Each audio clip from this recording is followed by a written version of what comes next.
morning and welcome to the traffic report segment on AM Cafe, coming to you live from the studios of IATV. I am Folashade Ogorinde. This morning we'll be taking a look at the traffic situation around the Lagos-Ibadan Expressway as well as the Lagos-Abeokuta Expressway. And helping us with this report this morning is Route Commander Florence Okpe. She is on the line now. Good morning. How are you? Good morning. Good morning. Quickly take us through the traffic report situation along the Lagos-Ibadan Expressway. The traffic situation on Lagos-Ibadan Expressway this morning. Inward Lagos, from Togate Ibadan to Onigari, the traffic is free. Onigari, Alapaku, Videwo is also free. Videwo Shagamu interchange, there's free flow. Interchange, RCCG Kara, there's also free flow, regular movement. Mowe is free. Ashishi Ibafo, the traffic is free. MFM Maguru is also free. Opi down to Bega, there is free flow of regular movement. Then Lagos Ibadan section of the expressway, that is outward Lagos, Bega Opi is free. Maguru MFM, the traffic is free. Ibafo, the slow movement due to the narrow lane by Julius Bega Construction Company. Then Mowe is free. ROCCD Kara, free flow. Interchange is free. Fidowo Alapako, the traffic is free. Onigari down to Togate Ibadan, free flow of regular movement.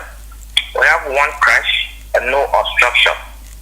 Okay, where did that crash take place, Route Commander Florence? Where did the crash take place? The crash occurred early hour this morning around 4:52 a.m. this morning. It has been cleared by men of FRSC, involving a truck with registration number KTU 565XW. Okay. We recorded one death.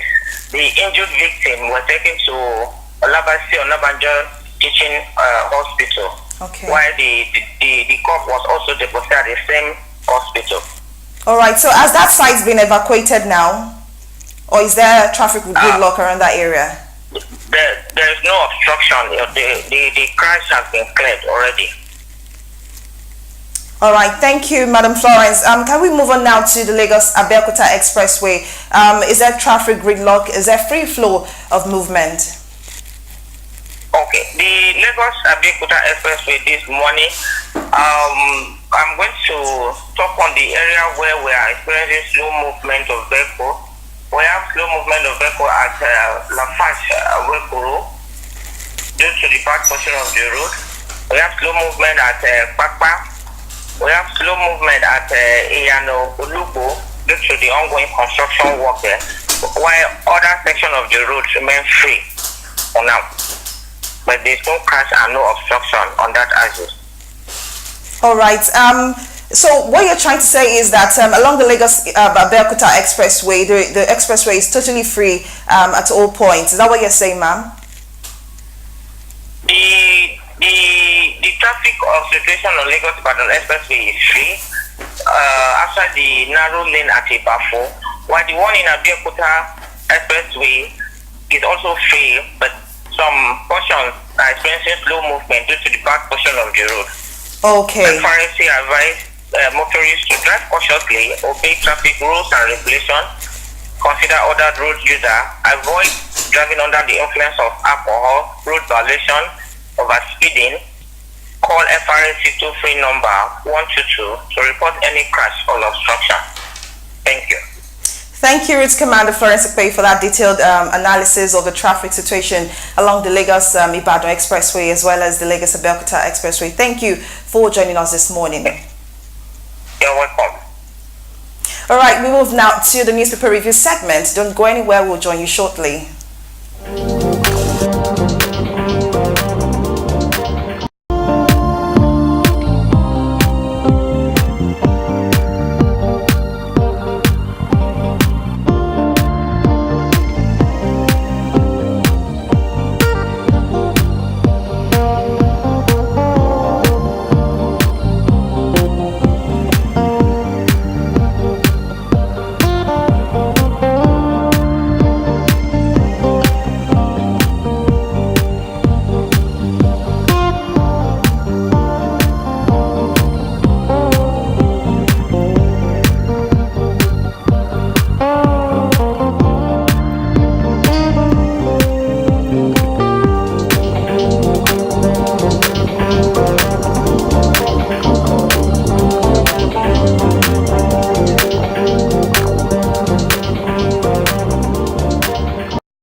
Welcome to the newspaper review segment of AM Cafe. This morning, I am Faith Agbetuya, and happy Eid al-Fitr to our Muslim friends, and I wish you many more of it. It's time for newspaper review, and this morning I have the Guardian newspaper, the Nation newspaper, and some inside pages of the Punch newspaper. All right, and you? I have the Vanguard newspaper, the Punch newspaper, and the Nigerian Tribune. I am Folashade Ogurinde, welcoming you to the newspaper review segment on the AM Cafe, where we take a review of top stories making the front pages of the national dailies. So let's move on now to the Vanguard newspaper, and the Vanguard is reporting state, local government, police. Buhari orders fresh panel, gives 3-month deadline, with the riders 3-man panel to produce white paper, explains why the police must be reformed, repositioned. And the last rider says panel recommends a dismissal of 37 SARS operatives, and the story is on page 5 of the Vanguard newspaper. Just above the masthead, I have the story that says Emefiele begins second tenure, unfolds new 5-year roadmap next week. Another story here says Buhari has powers to sack Onohe, appoint me acting CJN tells court. That story is on page 8 of the Vanguard newspaper. Eid al-Fitr, bandits, terrorists can't hold Nigeria to ransom, says Buhari, as Atiku, Saraki, governors can globe facilitate with Muslims. Preach peace. That story is on page 14 of the Vanguard newspaper. I have a picture here of bandits, suspected bandits, kidnappers, paraded by the police with their recovered arms and ammunition through Operation Puff Adder in Abuja yesterday. The photos of the bandits, the suspected bandits, splashed on the front page of the Vanguard newspaper. Moving on, Sanwo-Olu signs 852.317 billion naira budget into law. That story is on page 10 of the Vanguard newspaper. Bandits attack Zamfara governor's convoy, kill 2 in Katsina. The story is on page 8 of the Vanguard newspaper. Other stories making the front pages. State of the Nation, engage your husband in pillow talk. Obasanjo advises Aisha Buhari. Quite interesting there. The story is on page 40 of the Vanguard newspaper. MFM suspends pastor for allegedly raping, impregnating minor. That story is on page 6 of the Vanguard newspaper. Okay, this is quite interesting because we can see here that Sanwo-Olu has finally signed the 852.317 billion naira budget into law. I remember we spoke yesterday. It was reported that more than 5 states, have high debts, and we are seeing trillions of naira now being implemented into budget, and it could even be on deficit. Well, that's right. The states are indebted. Lagos is actually part of them. And like I said yesterday, we'll expect or hope that the states will find itself out of debt in no time. All right, let's move on to the Guardian newspaper. All right, on the Guardian newspaper, I have the banner headlines there. Buhari sets machinery in motion for state policing. The rider receives panel's report on SARS reform. OK's dismissal of 37 operatives, prosecution of 24 others. AD denies express approval of local government state police by president. Well, it's really interesting now that the long expectation of many Nigerians as well as governors of different states that the president is going to say yes or okay. State policing in the country is now stamped. I mean, this is going to be a lot better because many people believe in the country that state policing is really going to help keep Nigerians safe, and I think this is really a good move from the president. Faith, we have some pros and cons according to public opinion leaders and also some analysts who feel that some states could use it for their own benefit, and it could as well be used for the for the benefit of the state as in general. So I think there's a popular saying that power corrupts, but absolute power corrupts absolutely. So I think it all depends on balance of the state governors to make good use of the state police. So now that the president has approved state policing, I will hope that different states are going to make positive use of this new move. President Muhammadu Buhari yesterday directed officials of the National Human Rights Commission to work out modalities in collaboration with the Inspector General of Police, IGP, and the Solicitor General of the Federation for the establishment of the state police. The president also directed the NHRC, IGP, and the SGF to act on a report. That story continues on page 6 of the Guardian newspaper. Moving on away from that, court holds sacking of Tinubu, Boyo as Owando directors. A federal high court Lagos has restrained the Security and Exchange Commission from taking any step concerning its imposition of a fine of 91 million naira on the group executive officers of the Owando PLC. Well, that story continues on page 6 of the Guardian newspaper. Police bust international arms syndicate, recover rifles, others. That's on page 4 of the Guardian newspaper. PDP lawmakers meet over 9th Assembly leadership as proclamation leaks. That's on page 4 of the Guardian newspaper. Well, yesterday the president made proclamations about the 9th Assembly, and I'm sure Nigerians are really waiting to see what the president has proclaimed about the 9th Assembly. You can check that on page 4 of the Guardian newspaper. Moving on, court jails ex-NIMASA DJ Callistus Obi 42 years for 136 million naira fraud. That's on page 5 of the Guardian newspaper. President Buhari in 4 years of threat to press freedom. That's on a special report on page 38 of the Guardian newspaper. Well, there's a report here that President Buhari is probably going to threaten press freedom in the country. You may want to see that on page 38 of the Guardian newspaper. And away from that, I have Imo Assembly suspends council chairman, councillors, urges Okorocha's probe. And that's on page 5 of the Guardian newspaper. Emefiele begins second tenure to unfold new 5-year roadmap. That's on page 7 of the Guardian newspaper. And still on the Guardian, I have Obasanjo urges Aisha Buhari to engage husband in pillow talk on the state of the nation. That's also page 7 of the Guardian newspaper. Well, this story is kind of catching my attention right now. That the former president Obasanjo is calling on Aisha Buhari to engage her husband on pillow talk to probably discuss things that are happening in the country, to bring him up to speed with things happening in the country, to probably remind him and tell him to act right in time. But I think most people would think that Obasanjo is just being, sarcastic, Yes. because of course it's not the role of Aisha Buhari to tell her husband, the state of security in the nation. Well, but I think it's just trying to, maybe throw jabs or something.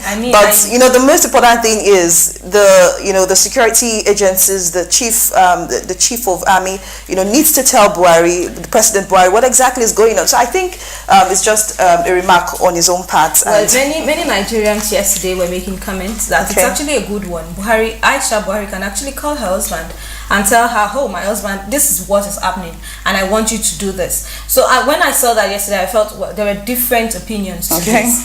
And well, either Aisha Buhari tells her husband or the president, something should just happen, and the present state of things in the nation has to change for the better. We'll move away from the Guardian newspaper onto the Punch newspaper.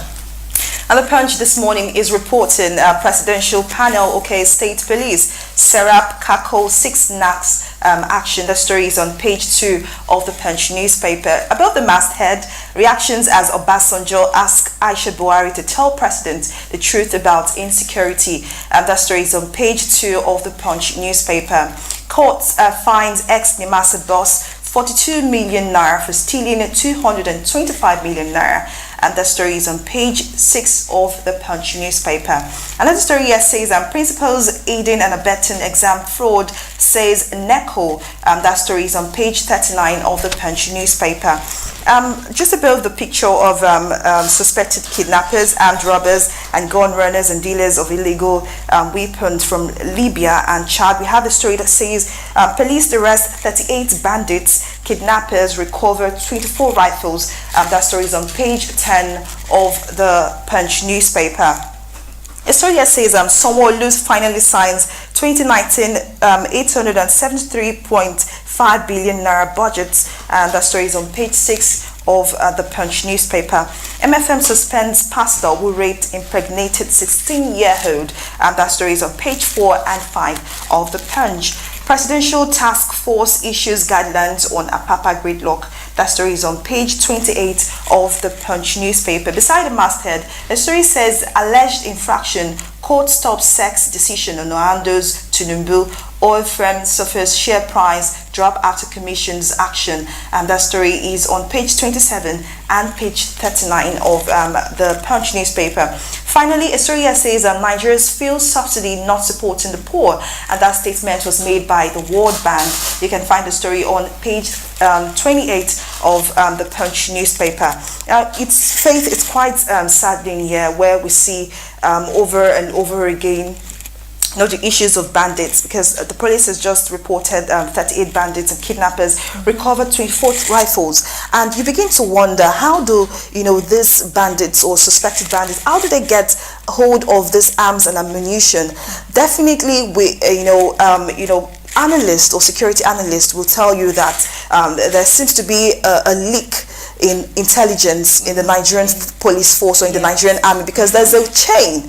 And definitely we can't have a country as populous and as big as Nigeria without good or smart or excellent intelligence. There should be information on how these bandits get their arms and ammunition, how they get their funds, and how they operate. Well, there are so many speculations. We have too many speculations and questions left without answers. And then Nigerians just hope or wait to see answers to all questions, begging for answers. I mean, just about that, the security issue has been waiting for a long time without anybody to give answers to all of this. So we are just waiting and hoping that the security issue will be tackled right in time. Away from that story, we'll move on to the Nation newspaper. Buhari sends proposal on state police, others to panel. Justice Ministry, IG, NHRC to submit white paper in 3 months. We have court restraints SEC over Owando. Investors dump shares. Panicky investors yesterday dumped Owando's shares at the equity markets as the embattled indigenous oil and gas group secured a court order restraining the Securities and Exchange Commission from removing its top management executives and directors. That story continues on page 6 of the Nation newspaper. Emefiele to unfold roadmap for economy. That's on page 7. Kwara governor raises panel on government properties. That's on page 41 of the Nation newspaper. Today is Salah, says Sultan of Sokoto, and that's on page 44 of the Nation newspaper. 4 soldiers injured as troops killed 20.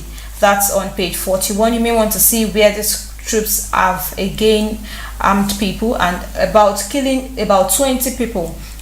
That story will be on page 41 of the Nation newspaper. Rowe insists on Mikel Obi for captain. That's on page 47 of the Nation newspaper. And still on the Nation, MFM suspends pastor for abuse. That's on page 5 of the Nation newspaper. Sanwo-Olu signs 873.5 billion naira budget. Other bills into law. And the last, on the front page of the Nation, corruption could erode 67% of Nigeria's GDP by 2020, PwC warns, and that's on page 12 of the Nation newspaper. All right, and yes, that's all we can take on today's program. Many thanks for joining us on the newspaper review segment. I am Folashade Ogurinde, and I'm Faith Agbetuya. Good morning.